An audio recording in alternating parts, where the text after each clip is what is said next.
Welcome to the 8 Billion Project, where we're on a mission to make an impact by discovering and sharing the purpose of every person on this planet. I'm your host, Lisa Florida. Enjoy today's episode. Hi, everyone. I'm Lisa Florida, host of 8 Billion Project, and today we're in our Irvine studios, and I have the honor and privilege of actually bringing you a special guest today, Mr. Kevin Call. So, Kevin, welcome to the Salescast studio here in Irvine. I'd like to give a little bit of a history about you, or at least of our meeting, before I have you speak. Yes. If you don't mind, if that's okay. So I actually met Kevin probably about a month ago. I was at a book signing dinner with two authors, and Kevin was actually one of our servers at Buca de Beppo in Santa Monica. And he had actually shared with us his story about being a former Skidrow resident, and then turned into a motivational speaker, and now you use your life serving people at the Catch 21 restaurant down in Skidrow in LA. That's correct. That's correct. So Kevin, would you like to go ahead and just kind of give us a brief history about what brought you where you a little bit about yourself? First of all, I'm from Los Angeles. My name is Kevin. And I did meet her at Buca de Beppo one night while serving. I was able to try to share some of my story with her and the people that she was with. Yes. However, me being on Skid Row and living on Skid Row for a long time, now I go back to help the people on Skid Row. That's been my life for the last 3 or 4 years, is going back, giving back what was so freely given to me. And I continue to help those people, let them know that if I can, they can. There's nothing impossible for them if given opportunity. So I figure by me continuing to show up at Skid Row every day at Catch 21, located downtown Los Angeles, we actually end up beating a lot of people out of Catch 21 and having a lot of events that can really uplift the homeless life. Got it. And I say for myself, I grew up in Los Angeles, in and out of trouble, but I ended up turning that around after me actually ended up in state prison here in Los Angeles and traveled the prison system. I ended up taking a look at my life and turning it around for the better. Got it. And yes, we did have that conversation actually previous to this, because I kind of wanted to get a history about you. So I asked you how you started out in Skid Row, how you got yourself there. Well, I got to Skid Row because I lived at home with my parents, and I didn't want to listen because my ego was robbing me from what my mom and the people that was telling me that I needed to do to get my life in order. So what I did one day is I packed up a suitcase and I came down to Skid Row, and not knowing that when I got to Skid Row what I was going to endure. And I lived there for about 2 years and never got in trouble on Skid Row, but started looking at my life for what it was. And one morning at about 6 o'clock, a guy got off the Greyhound bus. He had a bike on the front of the bus, and he brought it over to, I had a little bike shop down there at Skid Row on 5th and Town, downtown Los Angeles, and he said, hey, anybody want to buy a bike? So he seen all these other bikes there, so he said, well, maybe you want to buy this bike. So he wanted $10 for the bike, me not knowing that he was a police officer and that he could get me for receiving stolen property. And what happened that time is they ended up taking me to jail and ended up taking all the bicycles, taking my tent that I lived in and everything. I really think that's the day that my life changed. The day they put me in the backseat of the police cars, the day my life changed. Because when I got away from there, what a bicycle shop was and the tent was, they took me to the station. They questioned me about, hey, you know what? This was a hot bicycle, and you can't buy hot merchandise off the street. I thought it was a setup myself, but I figured maybe this is a plan for me to turn my life around. because I knew that it was nothing for me on Skid Row. I seen a lot of people suffering and going through a whole bunch of things in their life. And I said, I got a home. Why do I want to come down to Skid Row and live when I got a nice home? My mother, 80 years old. She's a beautiful person. But the ego robbed me. I didn't want to listen to what the people that loved me had to tell me. And today, I see it for what it is. See it for what it is. So you chose to pack up and actually live on Skid Row, because in most cases, a lot of people think that people that end up in Skid Row have no choice because they just end up homeless. They've gone from place to place and then they end up in Skid Row. You actually packed up and knew that you were going to take residence in Skid Row. I was going to take a resident and buy a tent there. And I know that everybody that come to Skid Row, some fell on bad breaks. Some fell on real bad breaks. Couldn't pay the rent no more. Couldn't pay their bills no more. And the only opportunity they had is to find a tent somewhere where they could stay and be up out the rain and in the cold and try to survive. It was a survival. It wasn't living. It was surviving on Skid Row. You don't live. You just survive there.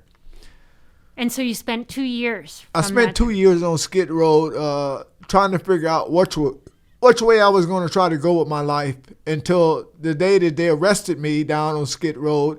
Is the story I was sharing with you earlier when they took me to San Quentin prison. And when I got to San Quentin prison, I was on the 5th tier at San Quentin prison, and 2 correction officers came to my cell, say, Mr. Call, we want to take you somewhere. And I said, well, where are you taking me? I ain't did nothing wrong. I just come here to go wherever they're going to send me to do my time at. Right. And when they took me, I came with them, and they end up taking me to death row. They wanted me to see death row for what it was. They said 747 inmates, and half of them was from Los Angeles. And they said, do you want to be 48 or 49? You can leave here and get your life together and never have to return to prison.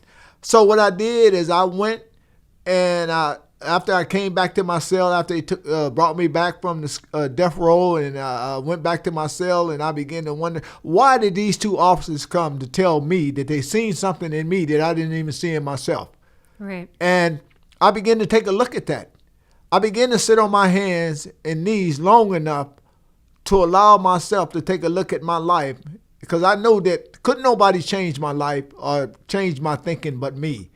I know the only way my life was going to change it, I had to change the way that I was thinking, because I thought maybe the world owed me something. I thought maybe, everybody else got it. I'm going to get it too. But then I had to come to find out that people work hard for what they get, and it's nothing given to them, just given. You have to be willing to do something for what you got. So I looked at that. I had, like I said, I got a mother that's 80 years old. She'd been up and down the state of California with me, the state prisons, and she done supported me all the way through there. But today, I support my mother. Right. I understand that she didn't put me in there, and that I took full responsibility for my life that I had, that I was living. Today, I live a life worth living. I work 2 jobs, one at the Catch 21 and one at Bucas.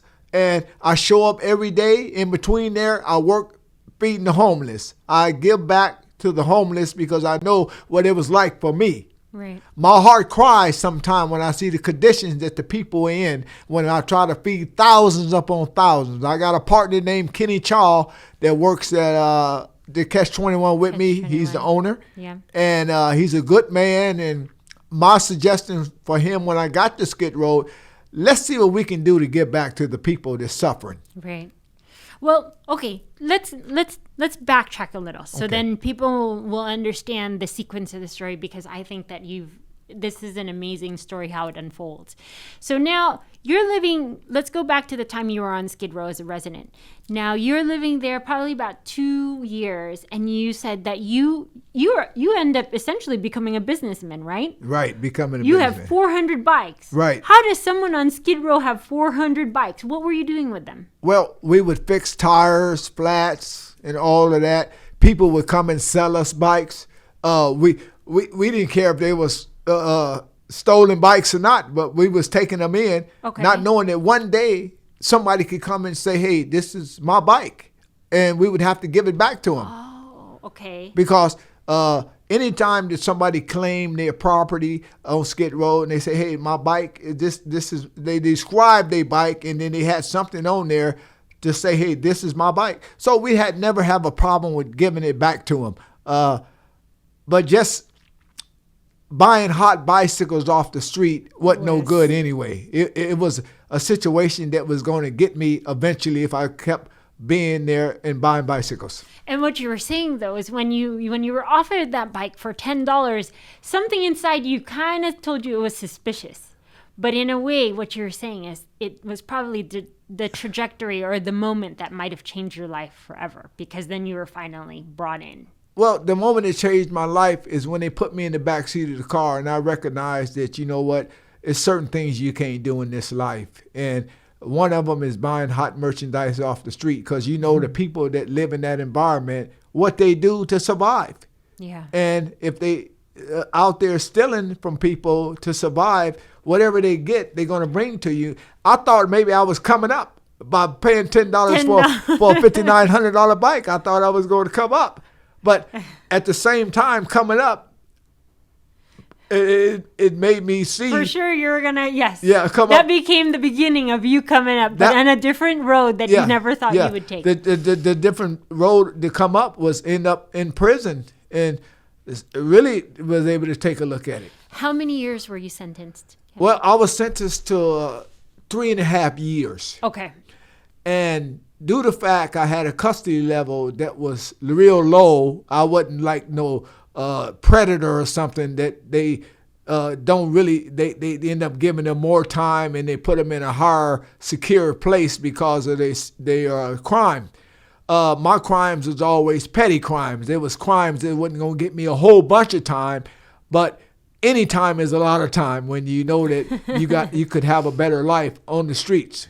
Right. So with me knowing that the bicycles were stolen and me dealing down on Skid Road and being around people that really didn't care, I had to be real more aware of my surroundings on Skid Road, because you know, I understand that a lot of people end up there for whatever situation or another, they end up on Skid Road. Yeah. My thing was, what can I do to help them and encourage them? Right. So even living on Skid Row. Even living on Skid Row. Okay. And so now that you're sentenced to 3.5 years, right?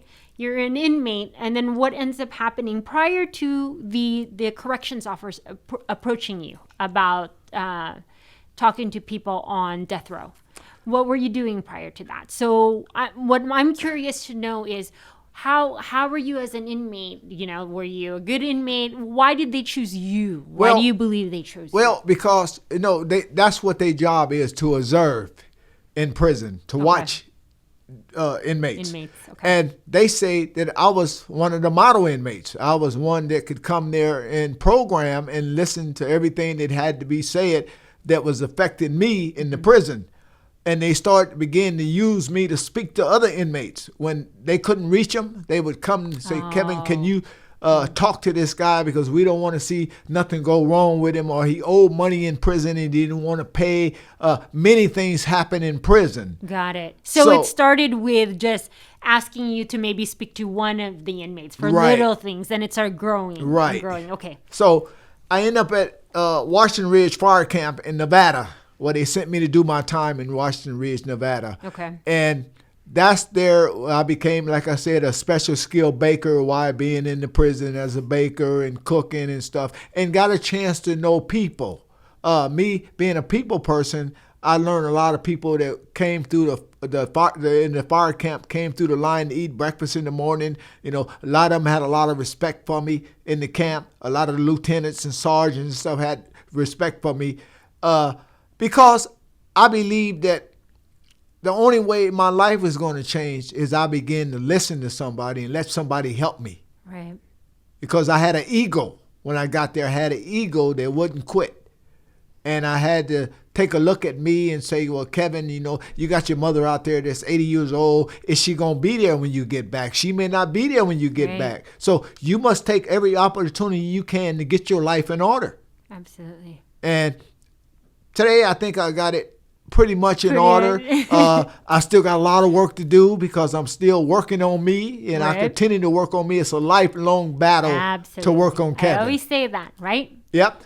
It's gonna, from now to the very end, life is just pegged with a bunch of lessons to help us evolve, right? To help us evolve as an individual, to become better, whether it's in career, personal, spiritual, whatever your path is. It's always gonna have lessons. And I know that in life, there is a lot of learning experiences that we have to go through. It's a lot of things that we're going to have to endure. Our best teacher is when we buy and pay, when we know it's a price to be paid, when we buy and pay for what it is that we're doing, or however we look at it. I believe today that every step that I take is to try to enhance somebody else's life, to pick somebody else's life up, because somebody picked my life up when I was down and out and didn't know which way to go. I had people come to me in my life and really tell me, Kevin, come on, we need you to be here for us, man. You got to be strong. Our experiences become our best teacher. Absolutely. After we experience a lot of things, either it's going to help us or it might make it worse.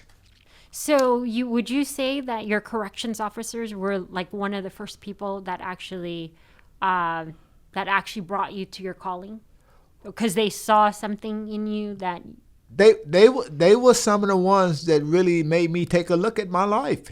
I mean, I didn't see that many often in prison where a correction officer would come to you and tell you something positive to change your life, because it's job security for them, for inmates to be in prison. It's true. But it's a whole bunch of inmates that's in prison who actually trying to program and get their life in order so that when they get out, they can bring some of those tools with them, job skills and all kinds of things that you can get inside while you're inside. It's not wasted time if you go there and get involved in something that's going to help you become a better human being and a better person. Got it. So you spent the rest of so you agreed to it. You said, yes, I'm going to go ahead and speak to these people on death row. And I did. And you did. And not only that, but when I got to the camp up at, they call it Susanville Correctional Facility up north, I had the warden. After being classified to find out what it was going to do with me, I had the warden say, hey, we got a lot of young kids in here now. Can you go and just have a conversation with them? I don't want to see you get in no trouble with them by trying to help them. But if you can help them out and tell them, hey, you know what? Try to get their life together, because they too young to be here. This is the waste of their life. You got a lot of inmates that go to prison and never going to get out again. You got some that can go there and turn their life around that they never have to go back. It's a whole bunch of people that go to prison and end up coming out and never have to ever go back again. And I'm one of them. Let me ask you, do you believe that the reform programs in prison really work? It's up to the individuals that go to prison to see their life in a different way after they go through something and say that, you know what, I got a better life, man. I can make it outside. Okay. Because I figure if I can go to prison and work for 2 cents an hour, I can definitely come to the streets and work for minimum wage and stay free. Yes, absolutely. That makes sense. So That's I had to have some logic with this thing. Do I stay in here and work for 2 cents an hour, or do I go to the streets and work for minimum wage and do a job? Right. And that's what I looked at it. I say, you know what? This prison done saved a lot of lives. This done saved a lot of people's life. Because if they didn't go to prison, something could have happened more worse. Or some innocent people could have got hurt along the process. Yeah. So I continue to look at it today as I talk to troubled youth. I talk to gang members. I talk to a lot of people that I see that sometimes they just need an ear for someone to hear that they ain't the only one that been through something. We all done been through something, but it's the one that endured, that overcomes it, and look back at his life and say, hey, this is the life I should have had in the beginning. Absolutely. So even when I talked to a judge downtown Los Angeles, Judge Michael Tynan, in the Superior Court, when I talked to him, he said, Mr. Carl, you didn't need no pat on the back. All you had to do is turn your life around and do the right thing. Yep. Some people looking for pat on the back when they do the right thing for the right reason. But when you do the right thing for the right reason, it ain't got to be nothing in it. You're just doing the right thing because that's the right thing to do. Right? We were talking about that's that the right on thing the way to do. here. Yep. And it's touching somebody's life. And when I deal with the people on Skid Row, I don't judge them. I just say, you know what? It took me a while to get me together. So it might take them a while to get them together. But we're going to love them until they can love themselves. Yes, absolutely. Yeah, we're going to love them until they can love themselves. Because, I mean, it's a lot of people that could have gave up on me, but they didn't because it was something already planted for me to go through and for me to come out of it. Right. So you end up serving 3 years, right? Right. And then you finally are released. So did you know that you were going to go back to Skid Row? Did you know exactly what you're going to do? Were you excited? Were you scared? Because I'm pretty sure that a lot of inmates in there go through that whole mental and emotional process of how am I going to be received by society? What am I going to do? Where am I going to work? Could you take me through that? Well, what had happened for me, I went to Chino correctional facility in Chino, California called CIM, correctional facility. And I went there and I worked in PIA, prison industry. Okay. And I got a trade from there. I went there and got certified as a linen technician management. Okay. Under Curtis Smith, one of the free staff that worked there, that was my supervisor. He took me through the training for me to become a technician there and dealing with the laundry. And I wasn't really scared coming back to the street because I knew I had to leave there eventually if I got myself together and I had a good frame of mind going. And when I came back out, I ended up coming to Skid Row as my bus trip. It got me downtown Los Angeles, and something told me, hey, go over to Skid Row and take a look at it. So when I went to Skid Row and I took a look at Skid Row, I say, is this the life I want to live, living on Skid Row? This is not living, this is surviving. So something told me, Kevin, you need to go on back home. You need to get on the bus. And the bus was at 3 o'clock in the morning. There wasn't no buses running. Yeah. So I went back over to the they call it the Greyhound station, and I seen a taxi there, and he said, well, I'm going to have to charge you $30 to take you home. I didn't care what it cost. I paid him the $30. I said, just take me home.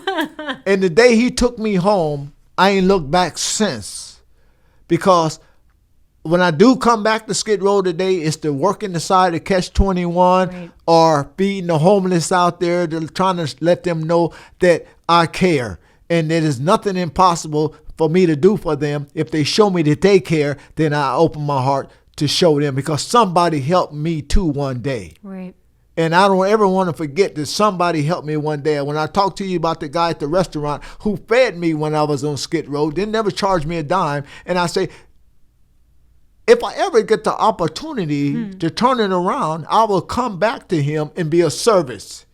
And I've been of service to him ever since. And he treat me like I'm his son. And is that Kenny your That's partner? Kenny. That's Kenny. Kenny is your partner now. He's my partner. And it's nothing too good for me. Amazing. And it's nothing too good for him. He showed me what a real friend could be. Here's a man that had a business 30 years. Here I come along from Skid Row and knowing that it's just so many things that happened with me and him, that he see that the trust that he put in me, that he still got it today, that he can give me thousands of dollars to go do something, and the receipt gonna come back, and the money that's supposed to come back to him gonna come back to him. Yes, absolutely. And there are some really great people, right? Because when you got out, let's just go through it. You ended up, who gave you your first shot at work? Kenny. Cheesecake Factory. Cheesecake Factory. But I was in the Catch 21 before I went to the Cheesecake Factory, because I didn't want to have too much idle time to get caught up in something. So I say, well, I'll stay here working with Kenny in the restaurant and allow myself to get stronger and build while I'm here. Right. And when the door opened up at the Cheesecake Factory, like I told you, Raz, the general manager of the Cheesecake Factory, he said, hey, I don't care where you've been. What do you want to do with your life today? Right. So when they told me, hey, we don't worry about where you've been or what happened to you, it's what you're doing with it now. What you want to do with your life today. Absolutely. Because he had a brother on Skid Row, so he knew out of all he tried for his own brother, that his brother wasn't ready yet. So he said, you know what? My hat go off to you because you know what? You turned your life around and you showed me that you're a worker. You showed me that you can be responsible to show up here and do an honest job. And I had my hat go off to Raz all the time. Even though I'm working at Buca's now, I still go by the Cheesecake Factory and I talk to Raz. He say, what can I do to support your cause to help the homeless? What can I do to help? And I told him, whatever you can do to help, every hand is a good hand. Not only that, does he employ other former Skid Row? Well, I took 12 people to the Cheesecake Factory, and they got hired. He hired all 12 of them. Today, their life has changed. They still working there. They still doing the right thing. And, you know, they always come back thanking me for what I did, but I told them I didn't do nothing because you got to do the work. My thing was to direct you in the right way. Absolutely. And what you do with it after that is up to you. Yep.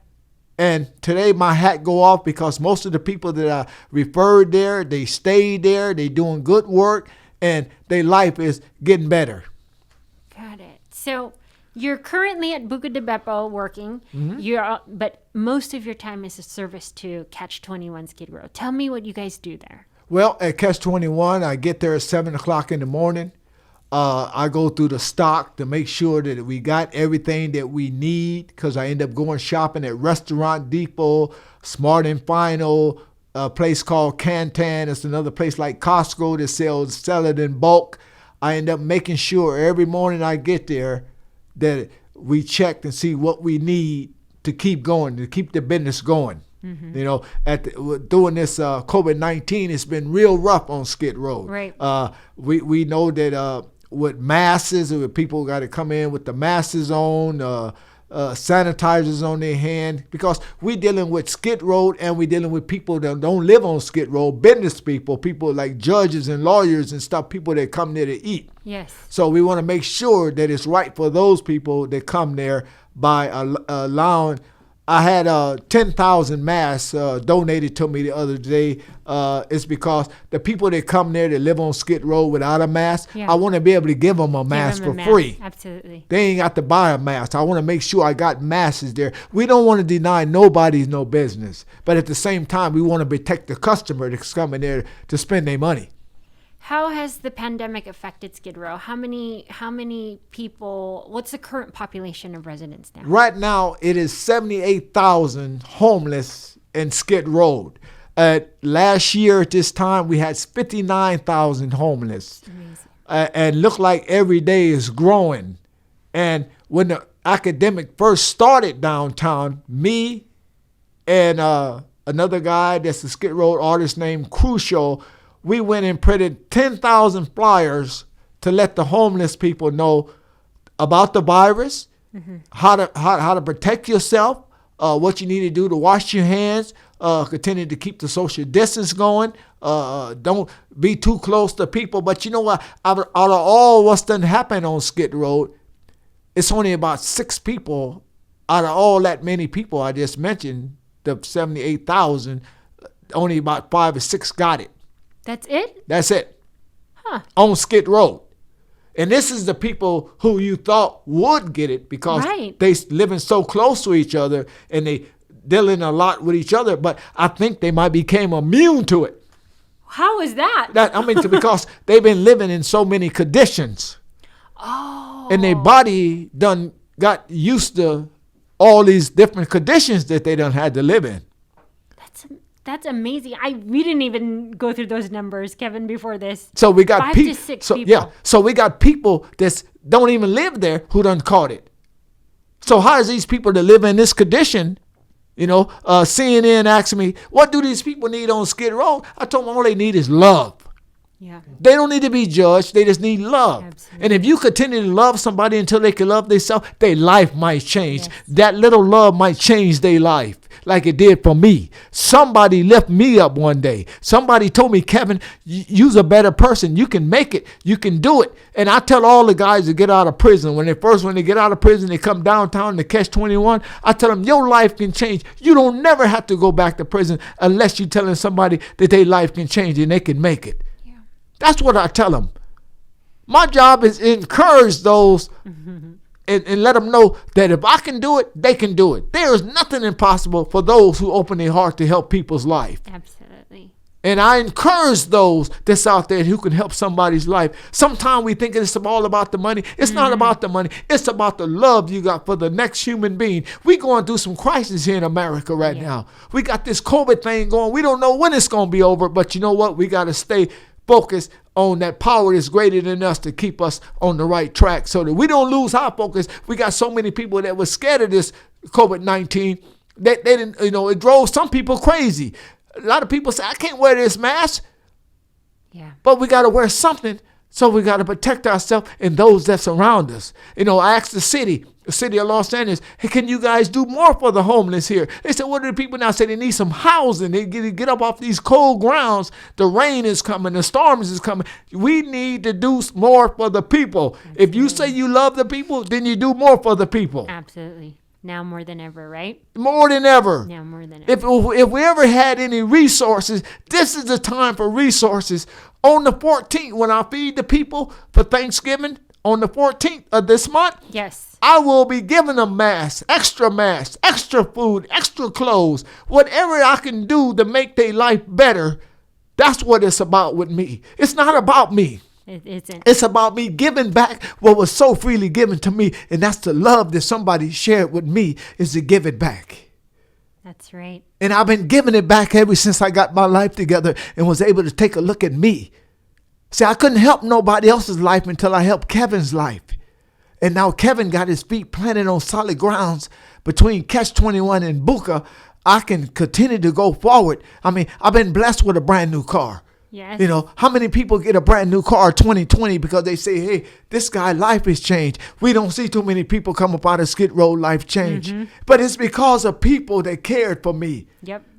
I'm not going to say it's all my family. It's going to be people that I didn't even know who cared for me because they see I had a heart for people. Right. And when you got a heart for people, no matter what position you're in, people will respect you. When you got the heart for people. Across America, with all this homeless stuff going on, not only in Los Angeles, but across America, how do a veteran sleep on the streets of America after fighting for this country? I know. Yeah. How do you go build a wall to keep people out when you could have took that same money to build a wall and put some people in some housing? Yep. But you took the money to build a wall. Where's the priorities at America? Mm-hmm. We saying I done been through enough stuff to know that America can do more for its people. Yes. And until we can take a look at that and get the priorities straight, we battling about the this and that and this and that, and we should be battling. It's about the people. It is about the people. And the people has been suffering. We done lost their jobs. They done lost their homes. They done lost everything that they had due to the COVID. They couldn't work no more. Things didn't happen. How do we pick these people back up? How do we pick them back up? And how you pick them back up is with love. Yeah, you nailed it right there. And showing them that you're here for them. Yep. And that you're not working against them, but you're working with them. Yep. I love America. Even though I done been through a whole bunch of things because I chose on myself to go through these things. Mm-hmm. But now to the day I got the knowledge about these things, I can go forward and hold my head up and not worry about what happened to me. It's where I'm at today. It's where you're at today, exactly. See, I can't live in the past, but I can live in today. That I got myself together. And I got people like you around me who can encourage me and give me positive feedback. Yes. Absolutely. You've got myself, the rest of the network that I have, my friends and family. And it's been amazing what you've done. So you're even supporting a candidate for mayor, right? Yeah. She's definitely been a good friend of mine since I met her. I got a water drop coming every week to Catch 21 to give away water to Skid Row. She came to a lot of events I had to feed the homeless. It's nothing like good people that want to open their heart to help people. Absolutely. Knowing that it's for a good cause. And I know that she's going to make a good mayor because she's in the trenches right now where it's needed, down in the gutter with the rest of the people, letting them know I'm no better than you, but I want to come down here to meet you where you at. Absolutely. And she came to Skid Row to meet the people where they at. She don't sit in no office saying, hey, look at me. But she come to the place where people is hungry, they got no clothing, and say, hey, what can we do to help you? Absolutely. That's her. I'm going to be right there with her, too. That's what I'm saying. That's what I'm saying. I'll be feeding them on November 14th. So let everyone know, Kevin, November 14th, what is that event? November 14th, I will be feeding about 2,000 people at Catch 21. I will be cooking. Okay. And I will be serving.